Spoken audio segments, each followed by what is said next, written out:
ನಾನು ನಿಮಗೆ ಒಂದು ಸುಂದರವಾದ ಪ್ರೇಮ ಕಥೆಯನ್ನು ಹೇಳುತ್ತೇನೆ.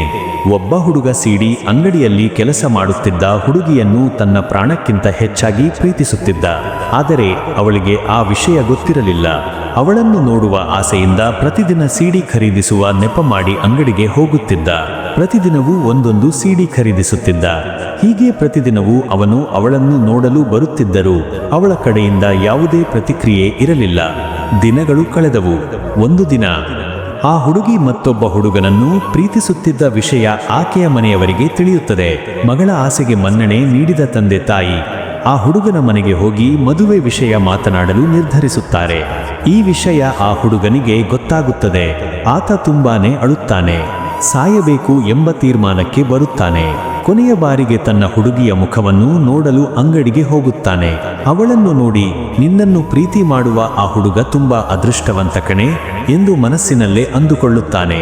ಕೊನೆಯದಾಗಿ ಒಂದು ಸಿಡಿ ತಗೊಂಡು ಮನೆಗೆ ಬರುತ್ತಾನೆ. ಅವಳ ನೆನಪಿನಲ್ಲಿ ವಿಷ ಕುಡಿದು ತನ್ನ ಜೀವನವನ್ನು ಕೊನೆಗೊಳಿಸಿಕೊಳ್ಳುತ್ತಾನೆ.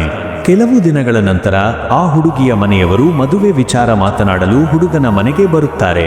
ಆಗ ಅವರಿಗೆ ಸಿಕ್ಕಿದ್ದು ಹುಡುಗ ಸತ್ತಿರುವ ಆಘಾತಕಾರಿ ಸುದ್ದಿ. ಇದನ್ನು ಕೇಳಿದ ಹುಡುಗಿ ಗಾಬರಿಯಾಗುತ್ತಾಳೆ. ಬಿಕ್ಕಿ ಬಿಕ್ಕಿ ಅಳುತ್ತಾಳೆ. ಅವನ ರೂಮಿಗೆ ಹೋಗುತ್ತಾಳೆ. ಅಲ್ಲಿ ಓಪನ್ ಆಗದೆ ಬಿದ್ದಿದ್ದ ಸಿಡಿಗಳ ರಾಶಿ ಅವಳ ಕಣ್ಣಿಗೆ ಬೀಳುತ್ತದೆ. ಆ ಸಿಡಿಗಳನ್ನು ನೋಡಿ ಮತ್ತೆ ಬಿಕ್ಕಿ ಬಿಕ್ಕಿ ಅಳುತ್ತಾಳೆ. ಯಾಕೆಂದರೆ ಆ ಹುಡುಗಿ ಪ್ರತಿಯೊಂದು ಸಿಡಿಯಲ್ಲೂ ನಾನು ನಿನ್ನನ್ನ ಪ್ರೀತಿಸುತ್ತೇನೆ ಎಂದು ಬರೆದಿರುತ್ತಾಳೆ.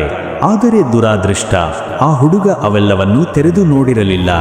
ಅಲ್ಲಿದ್ದ ಕೊನೆಯ ಸಿಡಿಯಲ್ಲಿ ನಮ್ಮ ತಂದೆ ತಾಯಿ ಮದುವೆ ವಿಚಾರ ಮಾತನಾಡಲು ನಿಮ್ಮ ಮನೆಗೆ ಬರುತ್ತಾರೆ ಎಂದು ಬರೆದಿರುತ್ತದೆ.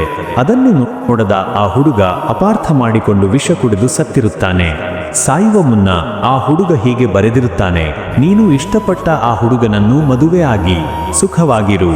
ಇದು ಅವನ ಕೊನೆಯ ಸಂದೇಶವಾಗಿತ್ತು. ಈ ಕಥೆಯಲ್ಲಿ ಯಾರದು ತಪ್ಪು ಎಂದು ನಿಮಗೆ ಅನಿಸುತ್ತದೆ, ಹುಡುಗ ಅಥವಾ ಹುಡುಗಿ? ನಿಮ್ಮ ಅನಿಸಿಕೆಗಳನ್ನು ಕಮೆಂಟ್ ಮಾಡಿ. ಈ ವಿಡಿಯೋ ಇಷ್ಟವಾಗಿದ್ದರೆ ಇದೇ ತರಹದ ವಿಡಿಯೋಗಳಿಗಾಗಿ ಲೈಕ್, ಶೇರ್, ಸಬ್ಸ್ಕ್ರೈಬ್ ಮಾಡಿ. ಮುಂದಿನ ವಿಡಿಯೋದಲ್ಲಿ ಸಿಗೋಣ. ಅಲ್ಲಿಯವರೆಗೂ ಧನ್ಯವಾದಗಳು.